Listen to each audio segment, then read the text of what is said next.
Well,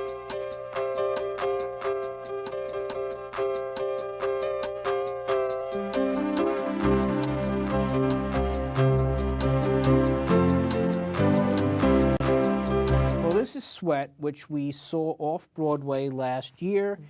It has been moved to Broadway. I cannot think of a show that I am happier to see moved on Broadway. It won the Pulitzer Prize, you know, so.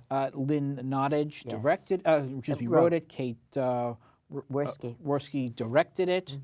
I liked it off-Broadway. I love it on Broadway. The only thing that changed for me was that I did find the beginning confusing, which basically starts with two men meeting with a parole officer.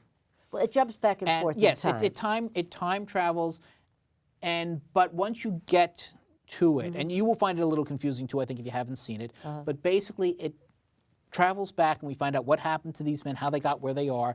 It is a factory town. And one is white and one is black, which is very important. Right, right. It is a factory town. It's Reading, Pennsylvania, which elected President Trump. Okay. It's a factory town. Takes place between 2000 and 2008, when Trump was not in office. No, I know. And it basically, the factory, the lives of the workers there while the factory is closing.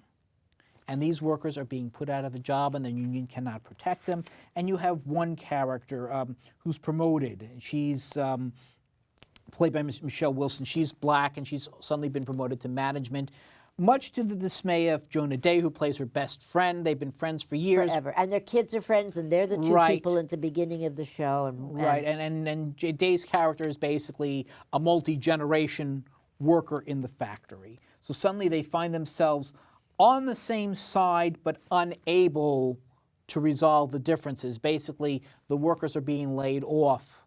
And this is, well, you're management now. Why aren't you standing up for us? And she's saying, I am, but there's only so much I can do. Another character, a young Latino man who's a bartender, assistant bartender. Played by bartender. the lovely Carlo Alban, whom I adore. Right, who would, would love the opportunity to work in the factory. And indeed, he ends up being a scab when they go out on strike because even if they're not giving him the same deal, it's still better than he had. And the whole situation blows up, leading to what we see 10 years later. And it is just a well-balanced, well done. I took a friend of mine who's probably feels the way you do about Trump, and she said, well, these are, I liked it, but they're stereotypes, and I disagree. They are types, certainly. You have there's an the white, archetypes the as white, opposed blue, to stereotypes. Right, but they're not stereotypes. I said they're archetypes as opposed to yes, stereotypes. exactly. Yeah, and the other interesting thing is, I have to say this thing, though, about Trump. These are the people who now elected Trump. These are the disaffiliated, white and black. Leslie, I'm not going to get into Trump with you tonight. Okay, all right. I'm going to talk about this play, and I'm going to tell you how much I liked it. Fair enough. Because it's each character, you have characters on different sides of the equation, but the brilliance of it is we understand all of them. Okay. No one is right or wrong. The villain here is perhaps the factory. The factory, yeah, the unseen. Right. And we never see these people. It's the fat cats in the factory. Essentially. And what they're doing is they're Edwards, taking their machinery and they're shipping it overseas. Right. For workers who will work for nothing, who are happy to get food, And you have Lade Cody Williams and Will Pullen. And Chris Davis, Christopher Davis, whom we saw in that wonderful fight, something Royale, remember that? The Royal, yes, the Royal, yes. Royale, right. Excellent. He's an excellent actor, and he plays the young black son who wants to go James to college. Colby, again, most of these characters are with, I think, one or holders from the off-Broadway. I think it's the entire off-Broadway cast. The woman who plays except for the woman from Younger, yes. Right. Who's in the original? Allison Wright took over that role. Right, you're right.